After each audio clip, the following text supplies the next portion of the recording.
Tu as l'impression de galérer en amour? Tu as du mal à rencontrer les gens? Ou au contraire, tu tombes toujours sur le même profil? Je suis Asma Bell, psychopraticienne et coach en développement personnel. Et dans mon livre Love Programme, tu trouveras 6 étapes pour arrêter de galérer en amour. Tu es prêt pour ta révolution? Alors retrouve le Love Programme, publié dans la collection EH, disponible en librairie et sur Internet.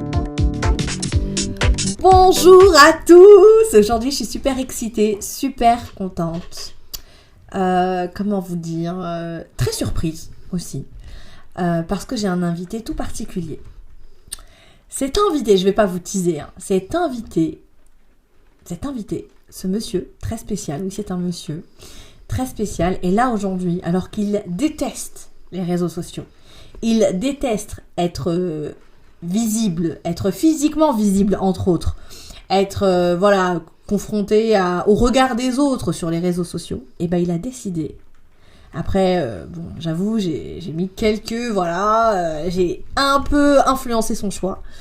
Après avoir beaucoup forcé, il a décidé d'accepter ma proposition de faire un podcast avec moi. Qui es-tu, jeune homme? Bonjour à tous. Merci Asma pour l'invitation. Je suis donc l'époux d'Asma. Wouh! Et tu es Tariq. Exactement. Bienvenue Tariq dans ce podcast. Merci Asma. Ça va? T'es en joie ou pas, franchement? Un peu d'appréhension. C'est vrai? T'appréhendes quoi? Qu'est-ce qui les peut se questions, passer? les questions. Ah ouais, je vais te charcuter là, mais laisse tomber. Attends, là c'est une première. Vous avez entendu là, les filles, les garçons? C'est chaud, Tariq est là, et sur le podcast d'Asma Bell. Donc aujourd'hui, on va en profiter pour le faire parler un maximum. Alors, Tariq, je t'ai invité, et j'avais envie que tu sois là, parce que, comme tu le sais, j'ai écrit un Love Programme, n'est-ce pas? D'ailleurs, auquel tu as participé. J'avais envie de faire ce podcast avec quelqu'un de très proche de moi, le plus proche de moi d'ailleurs, pour pouvoir partager cette idée que finalement quand on travaille sur soi, alors le Love Programme, t'as bien compris que c'était à la fois un livre mais c'est aussi ma méthode, tu vois, large, on peut provoquer des grosses transformations, des transformations parfois même interplanétaires. Tu valides ou pas? Je valide. Le vivre ensemble et évoluer à tes côtés, effectivement, m'a permis de grandir avec différentes étapes. C'est un processus assez long, c'est un processus où on doit travailler à l'intérieur de soi, aller regarder des zones pas toujours confortables, et c'est quelque chose qui se fait dans le temps, et je suis content aujourd'hui de pouvoir partager ça avec toi et avec tes auditeurs pour donner mon expérience de ce travail-là. Bah merci, franchement je sais que c'est pas simple. Alors l'idée c'est qu'en plus avoir un monsieur qui vient partager un petit peu son expérience de développement, de croissance de soi, parce que c'est ça l'idée, c'est encore moins simple. Est-ce que tu sais pourquoi? Est-ce que tu as une idée de pourquoi c'est plus compliqué pour les hommes? Enfin voilà, qu'est-ce que t'en penses de ça? Je pense que pour avoir lu Mars et Vénus, ce fameux livre qui explique un peu le process interne un peu des femmes et des hommes, on n'a pas la même façon de s'exprimer, on n'a pas la même façon de s'ouvrir aux autres. Les hommes vont être davantage dans l'expression d'action, de ce qu'ils ont fait, de ce qu'ils ont vu, de ce qu'ils ont acheté ou qu'ils ont acquis. Voilà, et les femmes sont davantage dans l'expression de l'intériorité en fait, et non davantage dans l'expression de l'extériorité. Du coup, c'est pas naturel en fait de le faire. Et c'est plutôt rare, donc je pense que ça s'explique d'abord par ça. Je pense qu'on n'a pas la même façon de... Je sais pas si c'est physiologique, mais en tout cas on n'a pas la même façon d'être. Et est-ce que tu penses que ta culture, le fait que tu sois maroco-algérien, contribue au fait que c'est difficile de parler de son développement émotionnel, parce que voilà, je suis aussi écoutée par des femmes et des hommes qui sont de cette culture-là, et pour qui le travail sur soi, c'est pas quelque chose de forcément simple, et qui aussi ont des croyances sur le fait que les personnes issues de culture maghrébine, ils ont plus de mal que les autres à travailler sur eux, à réfléchir sur eux, à partager leurs émotions. Tu vois, qu'est-ce que t'en penses? Je pense que la première réponse, c'est pas nécessairement lié à la culture, à une culture maghrébine, asiatique. Je pense que de manière générale, au niveau mondial, il y a quand même les hommes, le rapport homme-femme, il est davantage dominé par l'homme. C'est un peu le combat du 21e siècle, des femmes, davantage de prendre la parole, davantage d'être présentes. Donc c'est pas lié à notre culture à nous, je pense. Je pense que c'est pas propre à cette culture-là. Maintenant, concernant notre culture, c'est vrai que c'est une culture. On a une histoire, on a je sais pas le terme exact, mais on récupère un historique, et cet historique fait que jusqu'à présent, parce que les mentalités changent, les hommes sont davantage, encore une fois, dans l'action, dans le travailler, nourrir, en fait, satisfaire des besoins primaires, loger, vêtir, nourrir la famille, et moins dans l'émotion, dans nourrir aussi la famille émotionnellement, nourrir la famille, d'être dans le lien. On a récupéré ça de nos parents, les hommes. C'est pas dans la culture, en fait, d'exprimer les émotions, c'est davantage de gagner sa vie, nourrir et vêtir sa famille. Et du coup, on récupère cet historique-là. Mais je pense que c'est pas propre juste à notre culture, mais en tout cas notre culture là. Est-ce que tu penses que ce développement-là que les hommes ont, du coup, leur croissance d'eux-mêmes, tu vois, leur expression émotionnelle qui se fait de plus en plus, est-ce que tu penses qu'elle est liée aux femmes ou que les femmes, d'une manière ou d'une autre, impactent en fait leur développement?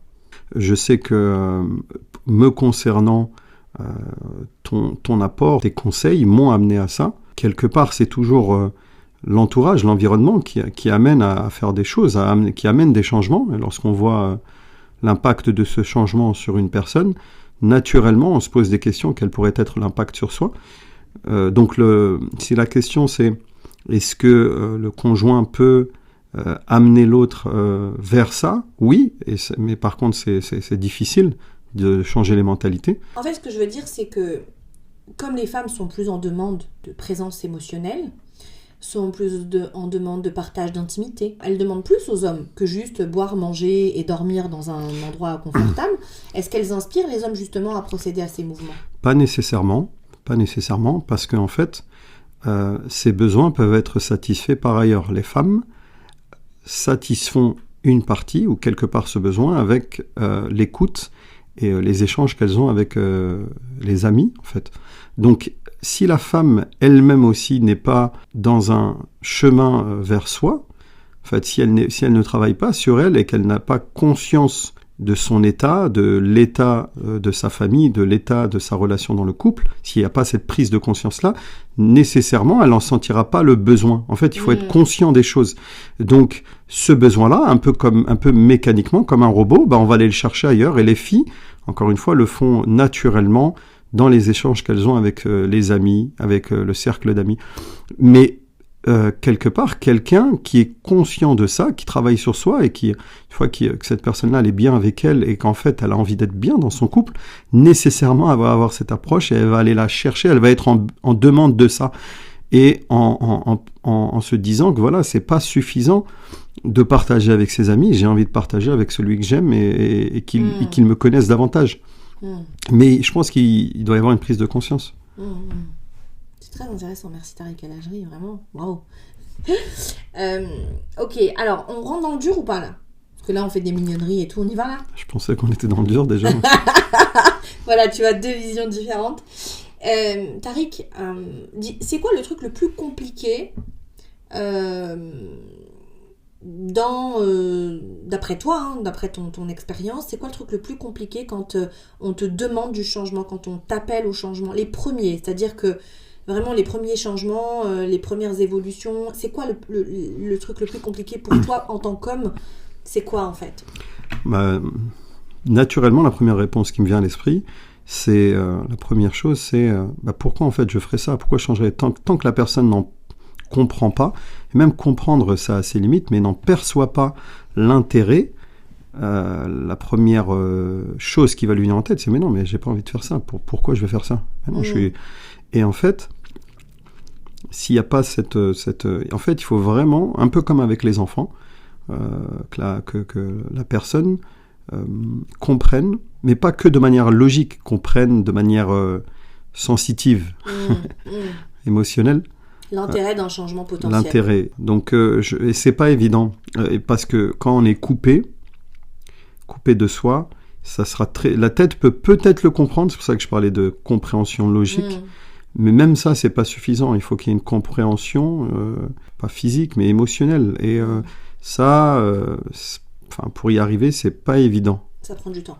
Parfois, c'est des événements tragiques ou des événements durs qui amènent à réfléchir sur ça, à se poser ces questions-là, là où la raison n'a pas les réponses. Mais sinon, c'est pas évident, en fait. Quelqu'un qui, selon lui en tout cas, va bien dans sa vie de tous les jours, il comprendra pas, en fait, pourquoi il devrait travailler sur ces sujets-là ou pourquoi il devrait aller dans ce chemin. Même si son être cher le lui demande, ou même si on manifeste...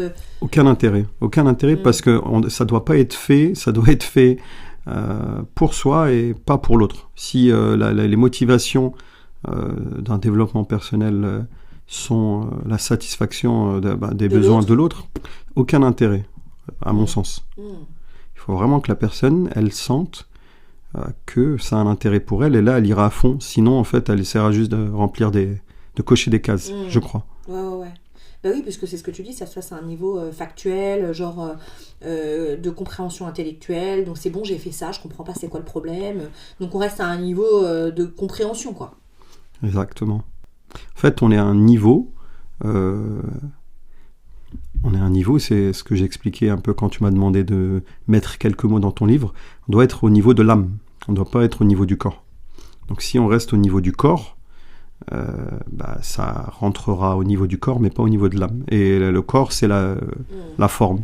Le fond, c'est l'âme. Il faut que ça soit...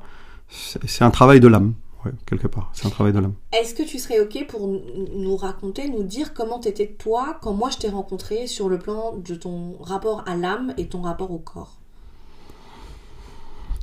Je sais pas, c'est difficile, j'ai jamais fait ce travail-là, mais je pense que j'étais déconnecté.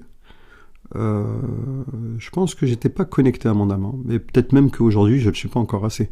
En tout cas, déjà, je parlais de prise de conscience. Je ne pense pas que j'étais conscient qu'il y avait cette distinction-là entre moi, âme, et moi, personne physique. C'est super intéressant, ça. Donc, non, je pense que je ressentais des choses, de l'amour, de l'envie, de la tristesse, ce genre de choses, mais pas en apparence, mais en surface. En surface, exactement. En surface. Et là, il faut aller plus bas, en fait. Et en surface, donc non, comment j'étais, je pense que j'étais comme ça. J'étais une enveloppe, mais pas de sens intérieur. Ou, voilà. De profondeur émotionnelle, quoi. Qui manquait de profondeur émotionnelle. Oui, je pense, oui. Ou de compréhension de ces émotions-là. C'est-à-dire que les émotions, elles étaient là. Je peux pas dire que je pouvais être triste, je pouvais être joyeux, je pouvais être... Mais sans faire le lien. Entre ces émotions-là, Tu captais pas ce que cette émotion indiquait de toi, ou comment... Les émotions, elles sont là pour retranscrire un ressenti, je pense, voilà. Donc, des fois, la tristesse, c'est ni plus ni moins que de la tristesse, mais parfois, en fait, c'est simplement quelque chose qui essaye d'attirer notre attention pour dire, attention, il y a quelque chose plus bas qui ne va pas. Donc, c'est une espèce de... Ce que tu décris, c'est comme s'il fallait avoir des détecteurs à plusieurs niveaux. Un détecteur de surface, un détecteur plus profond. Ouais, je sais pas s'il serait dire comme ça, mais ce que je veux dire, c'est qu'il y a plusieurs niveaux, en fait. Et un peu, en fait, il y a une idée là qui me passe par la tête, mais un peu comme quand on va chez une amie ou chez des gens, et que ces gens-là sont tristes parce que, je dis un exemple, ils ont perdu quelqu'un. Et du coup, par mimétisme, en fait, on va être triste. Alors que c'est pas notre émotion à la base. C'est pas notre émotion. Si tu perds quelqu'un, t'es triste. Mais c'est pas nous qui perdons ça. Quand on va chez quelqu'un et que c'est un proche, un proche qui perd ça, et on va y aller et on va être envahi par cette émotion-là que eux tous ressentent, qui est la tristesse. Mais c'est pas notre émotion. Et c'est pour ça que je parlais pour un peu schématiser, pour expliquer, voilà, les différents niveaux d'émotion. Là, on est en surface. En surface, l'émotion qui est ambiante, c'est la tristesse, mais c'est pas la mienne. La tienne, quoi. Voilà. Et si ça peut aider à...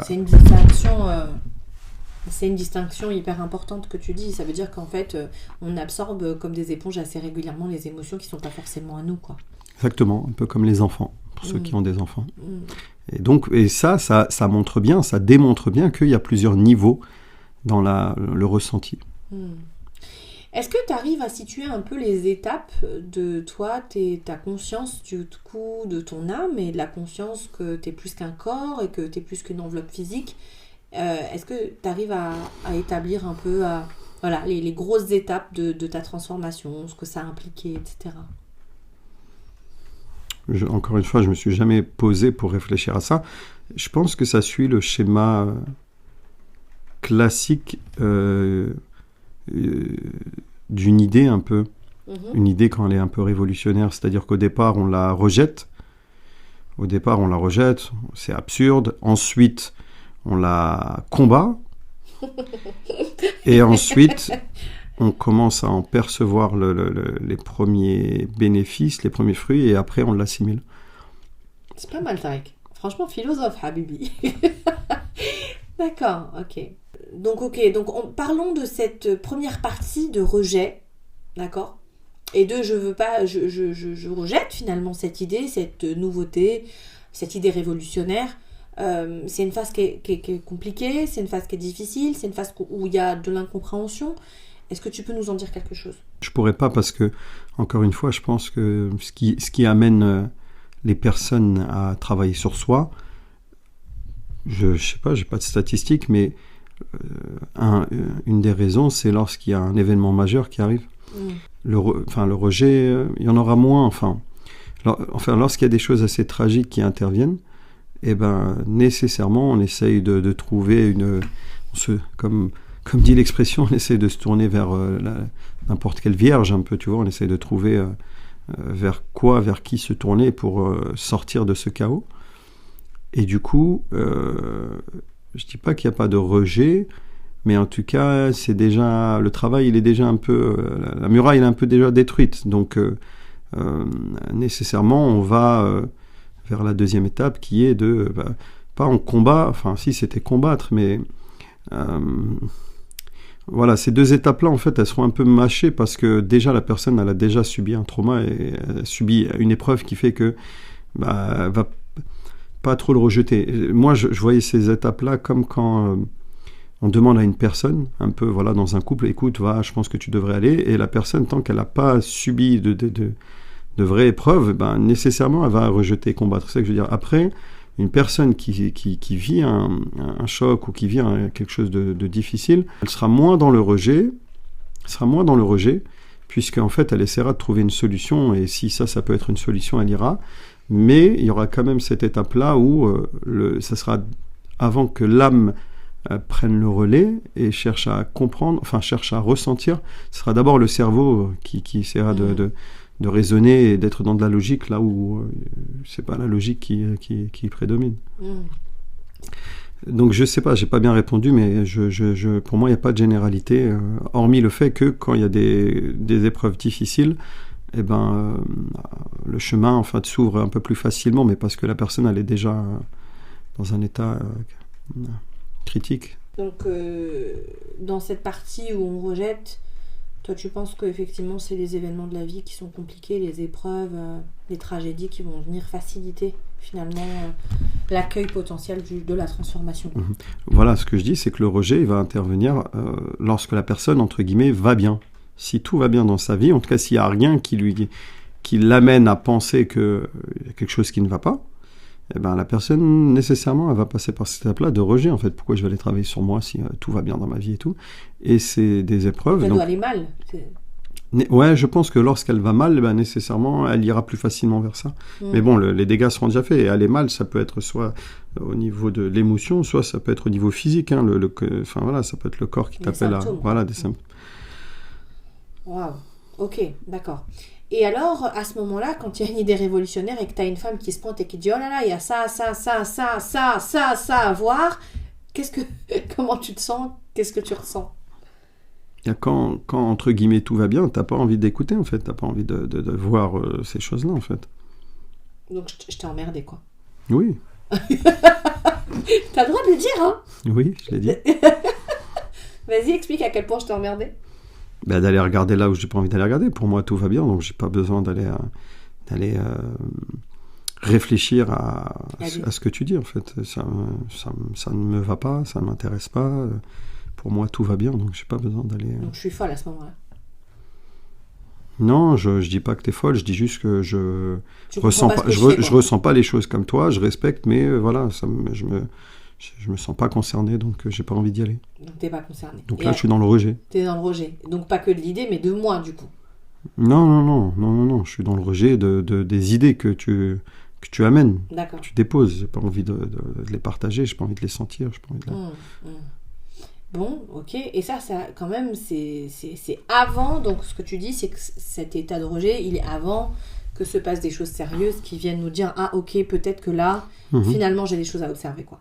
À gratter, à exprimer. Ouais, des soucis soit psychologiques, soit physiques. La santé. Des épreuves, ouais, la santé, c'est un bon indicateur. Hein. En général, quand pas la tête, mais quand on n'écoute pas un peu ce qui se passe à l'intérieur, le corps, il est là pour envoyer des signaux, pour dire à un moment donné, écoute, il faut que tu regardes, il y a quelque chose qui ne va pas. Parfois même, on le voit, encore une fois, pour démontrer les choses, parfois les docteurs, tu vas faire les tests et tout, ils trouvent rien, non, ça va en fait, il n'y a rien, on trouve rien. Mais pourtant, la personne, elle ne va pas bien. Elle souffre, ouais, c'est clair. Ok, et donc une fois que l'idée, voilà, on la rejette, machin, qu'il y a cette tragédie ou des difficultés, etc., là commence... voilà, on commence à entrevoir, à apercevoir les bénéfices finalement de cette exploration. Et c'est quoi en fait le ressenti quand on commence à sentir que voilà, les choses elles bougent, qu'il y a des transformations, qu'il y a plus de communication, qu'il y a plus d'écoute dans la relation? Qu'est-ce qui se passe? Je pense qu'on a sauté des étapes entre temps parce que en fait non, au départ, comme je t'ai dit, il y a le rejet, après on va, c'est un process assez long, il faut être patient et c'est pas évident. Mais après, effectivement, à un moment donné, la lumière jaillit et à ce moment-là, ouais, c'est intéressant. Qu'est-ce qu'on ressent? C'est ça la question? Ouais, c'est ça. Qu'est-ce qu'on ressent? Ouais, à partir du moment où on commence à sentir qu'en fait, on touche, qu'on a touché, ouais, quelque chose qui est... qu'on a une explication quelque part, ouais, de cet état, qu'on arrive un peu à travailler sur ça et à sentir que dans le quotidien ou dans les relations, là où en fait dans certaines relations, je prends un exemple professionnel où des fois on surréagissait, on ne comprenait pas pourquoi, et qu'on arrive à faire les liens, je pense qu'on arrive à se sentir mieux, je ne vais pas dire apaisé, ouais, avec du travail, mais dans la durée, ouais, c'est de l'apaisement qu'on a, parce qu'en fait on n'est plus impacté par... l'état de l'autre lorsqu'on interagit avec les gens. Lorsqu'on est déconnecté, en fait, on peut très rapidement avaler, ouais, gober l'énergie de l'autre qui va pas bien et tout. Et du coup, des fois, on a des réactions qu'on comprend pas. Et en fait, lorsqu'on va bien et lorsqu'on bosse sur soi, on arrive à faire la part des choses entre ce qui est de mon émotion de l'autre, en fait. Et du coup, on est moins impacté. Donc, il y a, je pense, plus d'apaisement, moins de réactions violentes ou... On est moins dépassé quoi par la situation. Ouais, moins dépassé. Moi, je pense que c'est ça le gros, en tout cas un des gros changements. Moi, pour moi, je pouvais être des fois impacté par ce qu'une personne pouvait exprimer ou en tout cas amener avec elle au cabinet parce qu'elle allait pas bien et parce qu'elle était stressée. Et du coup, je chopais ça et du coup, j'étais moi-même pas bien. Mais à la base, c'est pas mon sentiment à moi. Et ça réveillait d'autres sentiments du coup. Oui, et le travail sur soi permet en fait déjà de mettre une sorte de barrière un peu, tu vois. Ça, c'est pas à moi, ça ne me concerne pas. Donc, je peux comprendre que la personne n'aille pas bien, mais c'est pas mon sentiment à moi, donc ça va pas rejaillir sur moi. Bon, là, tu parles du boulot, mais dans le love, parce que nous, on a un love programme, tu vois ce que je veux dire? Mais dans le love, c'est pareil, il n'y a pas de distinction. Et peu importe la thématique dans laquelle on est, pro, perso, amour, familial, c'est le même process. La personne, elle arrive... la personne arrive de sa journée, elle arrive d'un point A et elle vient à un point B qui est la personne avec qui elle vit et elle amène tout ce flot-là. Donc si les deux personnes amènent leur flot et le déversent, nécessairement ça fait un tsunami. et si par contre il y en a qu'une qui l'amène et que l'autre elle sait mettre les barrières et les trucs, déjà ça fait moins de catastrophes. Et si les deux arrivent à mieux irriguer leur flot, à mieux gérer ce flot-là et à ne pas l'amener, nécessairement, la relation, elle peut être que... Meilleure. Meilleure, douce, apaisée, parce qu'on sait faire la part des choses. Et puis chacun prend ses responsabilités sur ses propres émotions. Exactement. Parce que l'une des grosses problématiques de couple, c'est quand même qu'on montre l'autre du doigt pour des problématiques qui n'ont rien à voir avec l'autre. Ça met du temps, ça, avant de capter que, en fait, ce que tu portes, c'est à toi et c'est pas à l'autre. Il n'est pas responsable de ce que tu vis, il n'est pas responsable de ton malheur, il n'est pas responsable de ta lourdeur. Alors que tu peux, dans les relations classiques, c'est dire, ouais, t'as fait, et c'est parce que t'as fait que je me sens mal. Tu vois ? Ouais, je pense. Mais en tout cas, ouais, à partir du moment où les personnes sont déjà plus conscientes d'elles-mêmes, la relation, elle peut être que mieux. Mais si elles ne sont pas conscientes, nécessairement, ça ne va pas aller. Donc tu disais les plus gros impacts finalement, les plus gros changements que tu as vus, que tu as sentis, que tu as expérimenté depuis que tu travailles sur toi, c'est quoi en fait ? C'est lesquels ? Les plus considérables ? Ceux qui sont visibles quoi ? Le plus gros changement, c'est l'expression des sentiments, des émotions, parce que en étant davantage en contact avec moi, je suis davantage capable d'exprimer ce que je ressens et d'éviter de laisser du vide en fait dans la relation avec ma femme ou dans la relation avec mes enfants ou dans la relation avec autrui. En fait, j'évacue cet espace tampon un peu là où il y a du vide. Comment ? Par l'expression de ce que je ressens et de l'accumuler et d'exploser. Donc le vide, c'est quoi ? C'est le silence ? Le vide, c'est les silences. Les silences que chacun interprète à sa sauce, donc avec son histoire. Ça, c'est le plus gros changement, ouais, c'est l'expression, j'allais dire l'accueil du ressenti, sentir le ressenti et l'exprimer, le sortir en fait. Le deuxième gros impact, deuxième gros changement, c'est de la barrière dont je parlais, cette sorte de plexiglas que je mets, dans laquelle je ne suis plus impacté par par les autres, par leur ressenti, par leur vibe, leur énergie, parce qu'ils ne vont pas bien. Voilà. Donc ça, c'était quelque chose qui pouvait m'impacter, et du coup, en étant plus conscient de soi, on est moins impacté par l'énergie de l'autre, en fait. Ouais. Voilà, ça, c'est les deux plus gros changements. Hein. Super. Et en tant que père, tu vois ça, ces changements-là ? Oui, parce que en fait, avant ça, même si ça peut encore arriver, mais au moins déjà en étant conscient, on arrive à vite stopper le process. Mais quand ça va pas, en fait, que ce soit avec les enfants ou avec ma femme, en fait, si je rentre, c'est moi ta femme. Ouais. si je rentre avec des soucis ou je rentre avec quelque chose qui s'est pas bien passé et que je l'exprime pas, puisque la première chose que je dis, c'est de l'exprimer, du coup, je vais avoir des réactions pas normales ou énervées ou quelque chose comme ça. Voilà, avec mes enfants, alors qu'en fait, ils n'ont rien à voir. Voilà, c'est comme s'ils prenaient en chemin une histoire, un truc, et on comprend pas en fait ce qui s'est passé. Donc, je pense que...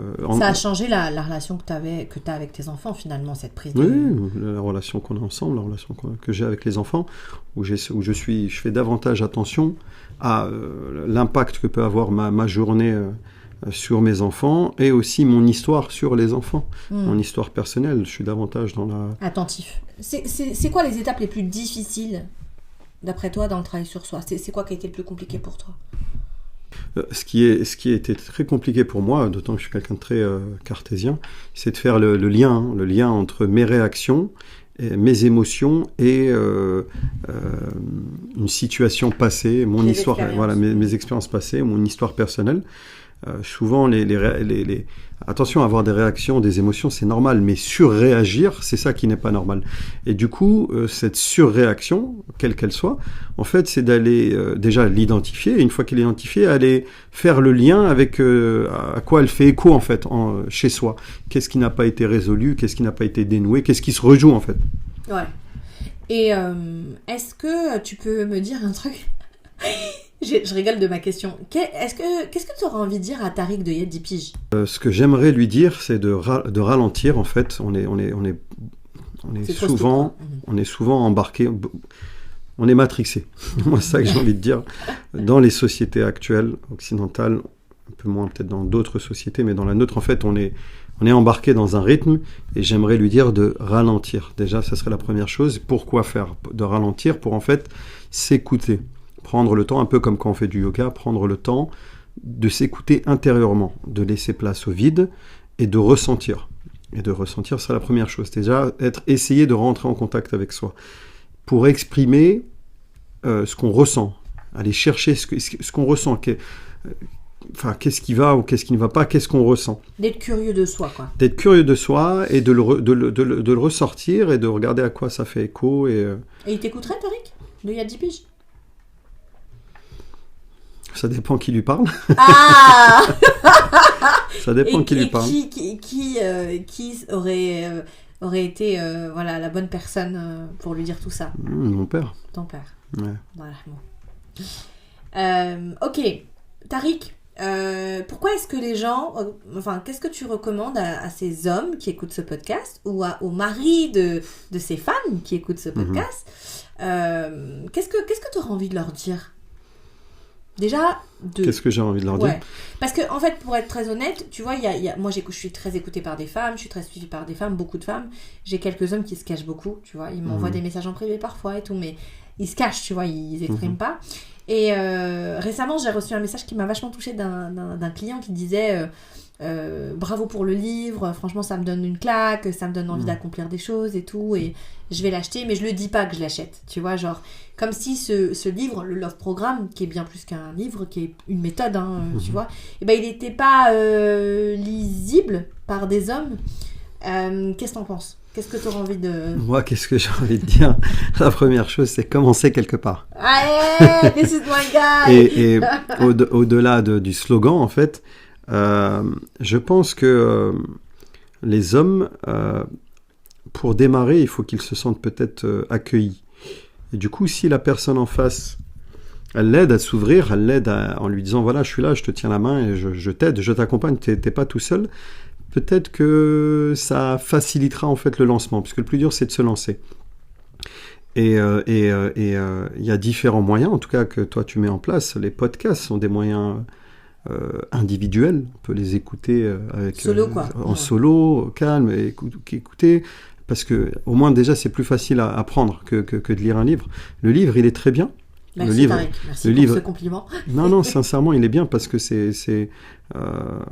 tu débroussailles un peu cette relation à soi qui doit permettre à l'amour de soi et en plus, et après, in fine, le Graal à l'amour de l'autre.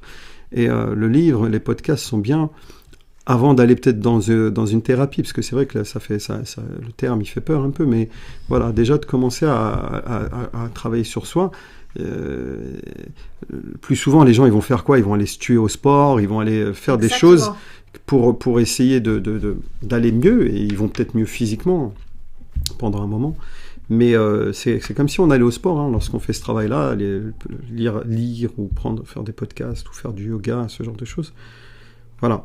Donc, qu'est-ce qu'elle pourrait faire? Les accueillir et les aider en leur disant, voilà, je suis là avec toi, je te tiens la main, on y va, on fait ce chemin ensemble. Peut-être, essayer de faire le chemin ensemble. Faire le chemin ensemble, ça peut te donner du courage, en fait.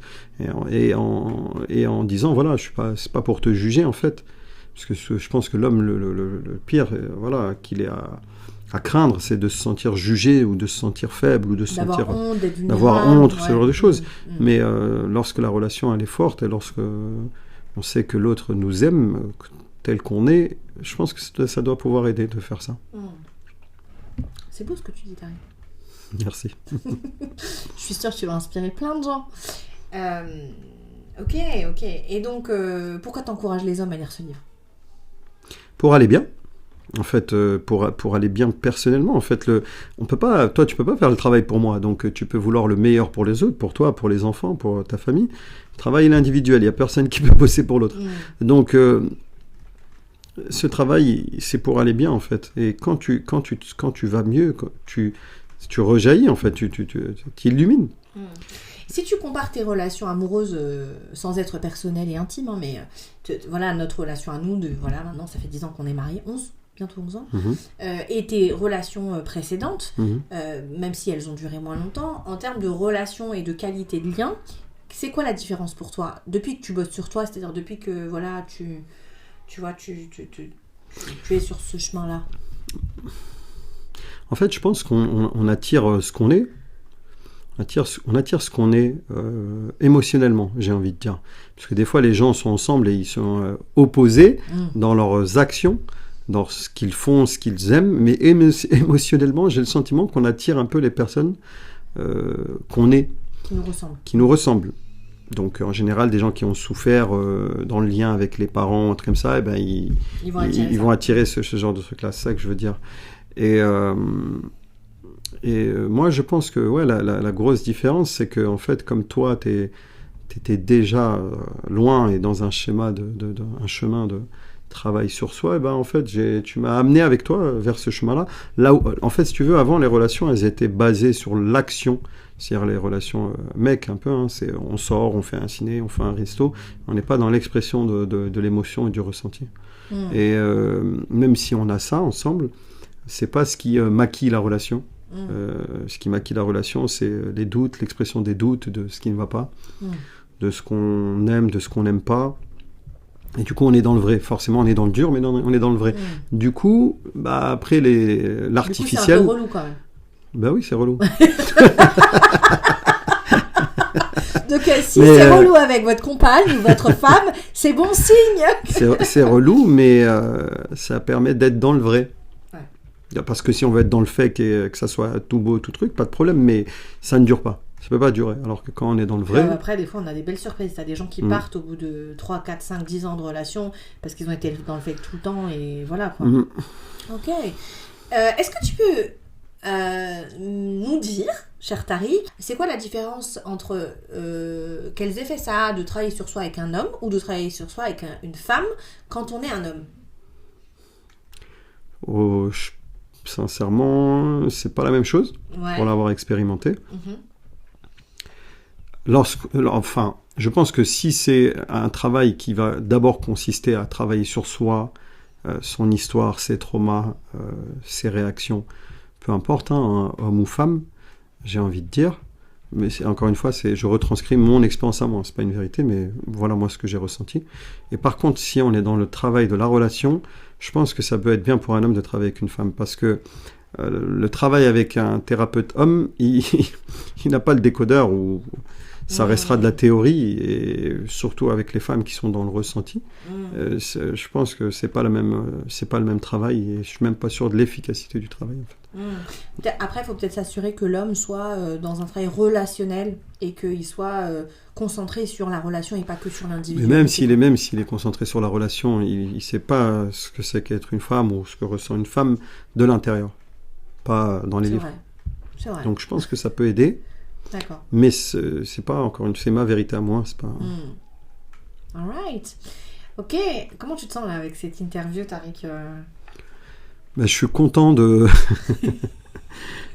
participer, de te donner mon ressenti et de t'aider dans ta quête. Ouais. C'est quoi voilà, même si tu l'as annoncé dès le début, c'est pas ma cam, c'est pas mon envie, et j'aime bien la place où je suis, elle me convient parfaitement. Vas-y, c'est cool, regarde, c'est sympa et tout, genre on partage un truc. Ouais, je peux faire ça sur de la compta, sur de l'économie, sur de la gestion d'entreprise. Je proposerai ta candidature à des podcasteurs sur le sujet. Dernière chose, et pas des moindres, quand on travaille sur soi, il y a un impact forcément sur l'environnement, sur les amis, sur la famille. Qu'est-ce que tu peux en dire de ça? Est-ce que tu as envie de partager quelque chose là-dessus? C'est-à-dire, voilà, quand on commence à voir du changement, quand on commence à voir de la transformation, qu'est-ce qui se passe? Comme je le disais juste avant, on a la personne, on a le conjoint qui nous ressemble émotionnellement. J'ai envie de dire, on a le cercle qui nous ressemble un peu émotionnellement, et du coup, si toi tu évolues, nécessairement l'environnement il va bouger aussi. Donc tu auras peut-être d'autres gens, envie d'autres gens. Donc ça va amener des questions nécessairement. Est-ce qu'il y a des gens avec qui tu te sentiras plus en phase? Il y en a que tu garderas parce que il y a un lien historique, mais nécessairement, si toi tu bouges, d'autres choses, c'est des vases communicants un peu, tu vois, ça bouge et l'environnement bougera aussi, je pense. Le mot de la fin, Tariq? Le mot de la fin, j'allais dire acheter le livre, Achetez le livre. mais au-delà de le livre est bien pour commencer quelque part, sincèrement, comme les podcasts le sont, puisque bah voilà, j'en ai déjà écouté pas mal. Mais ouais, commencer quelque part parce que après on se sent bien en fait. Déjà en étant en contact avec soi, au moins déjà on se sent mieux. On se sent mieux même si c'est dans la tristesse, ça fait rien. Mais on se sent vrai en fait. On se sent vrai et ça aide la relation avec les autres. Donc la relation avec sa femme, la relation avec ses enfants. Et quelque part, ce que chacun de nous essaye de transmettre, c'est une part de soi. Donc si t'es pas vrai avec toi-même, tu peux pas être vrai avec les autres et tu peux pas transmettre cette part de vérité. On sait pas qu'on n'est pas vrai. Exactement, mais c'est pour ça que j'ai dit, il faut commencer quelque part et... Tu peux arrêter de me voler ma phrase, s'il te plaît? Donc voilà, merci pour l'invitation. On refait ça quand? Vas-y, Habibi, dis-moi. 2030, c'est ça? C'est pas gentil ça. On refait ça quand? Vas-y. Un autre podcast, les filles. Aucune idée. Et les garçons. Dites-moi si vous avez envie de réentendre Tariq sur d'autres sujets. Le jour où je fais le post, s'il vous plaît, répondez tous ceux qui ont écouté le podcast. Mettez-moi un petit commentaire pour me dire on veut entendre Tariq sur ce sujet. Il a encore plein de choses à raconter. Merci. Je sais que c'était pas un exercice de routine pour toi. Et j'espère à très bientôt. À très bientôt et bon courage à vous tous dans ce chemin-là, dans ce beau chemin. Merci. Excellente journée, excellente soirée, excellent moment à vous. Merci de nous avoir écoutés. Et j'espère que ce podcast va continuer à vous aider à grandir, à élever votre pensée, à donner de la matière en fait, à réflexion. Merci et ciao.